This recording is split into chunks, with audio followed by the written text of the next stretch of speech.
So, Alien Earth. The show is set in 2021, 2 years before the Nostromo finds the derelict. I was hyped, not because I'm a die-hard Alien nerd, but because Noah Hawley, the guy behind Far Cry and Legion, was running this thing. I thought maybe, just maybe, he could make this universe interesting again, and, well, you can guess how that went. Visually, the show is a nerd fantasy. The USCSS Maginot, a Weyland-Yutani C-class research ship, is stuffed with blinking panels, analog displays, and enough cassette futurism to make any retro sci-fi fan drool. The set design screams homage to the original Alien. But the story? It's already tripping over its own cord like a drunk space janitor. The show's a feast for the eyes. But that's where the good design ends. The narrative itself is a disjointed mess, juggling multiple characters and storylines that never really connect. It's like watching 3 different shows at once, all of them fighting for your attention. First, the characters. We meet the Maginot crew. They're wiped out almost immediately by alien specimens. Then there's Moreau, the cyborg, sent to retrieve them. I mean, he looks cool, but is emotionally colder than Antarctica. And then there's Wendy. Well, technically Marcy, until Boy Kavalier upgrades her into a synthetic adult. She ends up leading the Lost Boys, which is basically a gang of kids trapped in adult synth bodies, moving around like confused toddlers in cosplay. Now, Boy Kavalier. Imagine a trillionaire Peter Pan in pajamas, chomping apples, strutting in barefoot, and acting like he owns the world. Obsessed with Wendy, he runs his little research island like it's Disney World with acid-blooded attractions. Honestly, it's hilarious watching him chew through monologues about owning people while not even wearing shoes. The plot only gets more baffling when threats collide. A massive deadly ship crashes into Prodigy City and somehow barely scratches a building. Security then sends, of course, the tiniest team imaginable, 6 soldiers. Meanwhile, a Xenomorph gatecrashes a Louis XVI themed party and slices through guests like it's doing dinner theater. This should be terrifying, but it's dull. And then there's Wendy. Oh boy, at some point she actually fights a Xenomorph.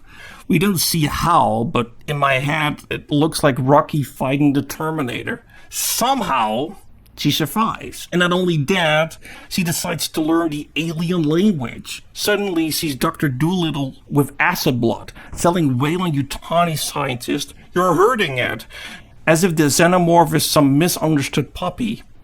By episode 7, she frees it, and surprise, it kills a bunch of innocent people. But hey, she speaks the language now, right? Why not just ask it politely to not kill? I guess I'm too humane for this show. Later, Wendy whistles to her golden retriever, which kills soldiers one by one before bowing to her like she's their queen. I mean, who wrote this? At this point, I half expected her to tame the Xeno, put it on a leash, and stroll through Prodigy Park for a picnic. Meanwhile, another subplot introduces Slightly, one of the Lost Boys. He's manipulated by Moreau into incubating poor Arthur with a facehugger. And Arthur, probably the nicest guy on the show, gets the Chestburster scene. But now in broad daylight, on the beach. Slightly feels bad about it, but Moreau doesn't care. And soon he and his buddy Smee are forced to hunt the creature. It's part tragedy, part unintentional comedy.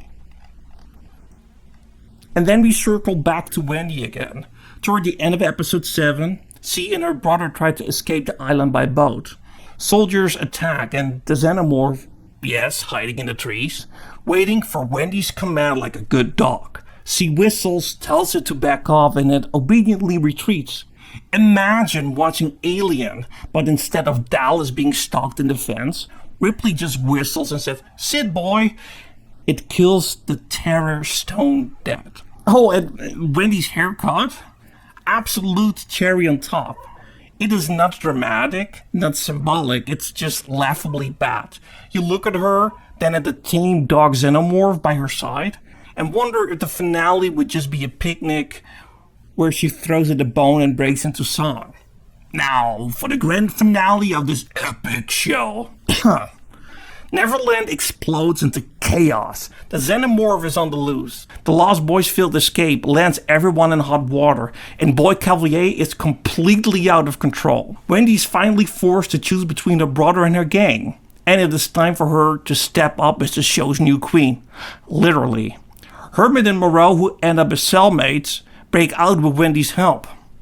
Their escape leads to a WWE-worthy brawl, cheered on by the hybrid kids like it's pay-per-view. Wendy's reached her peak, now commanding the Xenomorph as the ultimate attack dog. She unleashes revenge on anyone who ever messed with the Lost Boys. They discover their synth bodies are living weapons, flip the script, and turn Prodigy into their playground. The hybrids round up all the remaining adults and rivals. Kavalier cures Dame Sylvia Moreau, throw them into a cell, and claim Neverland. Arthur, remember him, gets a hellish encore. The Chestburster that escaped earlier latches on Arthur's corpse and reanimates him as a puppet. A genuinely disturbing setup for season 2. Now there's a baby Xenomorph, and the original, and Wendy commands them both.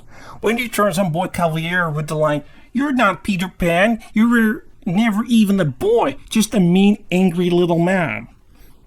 The kids declare, "No, we rule." And Neverland belongs to the Lost Boys and their pets, the Xenomorphs. The show ends on a cliffhanger. The adult squirming in captivity, Kavalier forced to smile through the humiliation, and Arthur shuffling across the sand, alien in his eye, literally. Ultimately, well, Alien Earth looks incredible, and the finale turns the whole story upside down. The writing keeps the Xenomorph on a leash, the horror on mute, and leaves a power shift that feels less terrifying and more just bonkers. Tune in for season 2 and expect more chaos, more kid villains, and maybe a showdown with Arthur's new eyeball buddy. This isn't survival horror anymore. It's synth kids, Peter Pan complex, and Xenomorphs as emotional support animals.